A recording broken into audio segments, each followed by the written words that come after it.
பார்த்து பழகிய 4 தினங்களில் நடைமுடை பாபனை மாற்றி விட்டாள். சாலை முனைகளில் துரித உணவுகள் வாங்கி உண்ணும் வாடிக்கை காட்டி விட்டாள். கூச்சம் கொண்ட தென்றலா இவனாயுள் நீட விட்டலா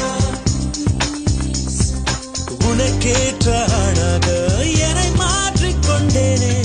ஒவ்வொரு மாலை இளவெயில் நேரம் ஆழ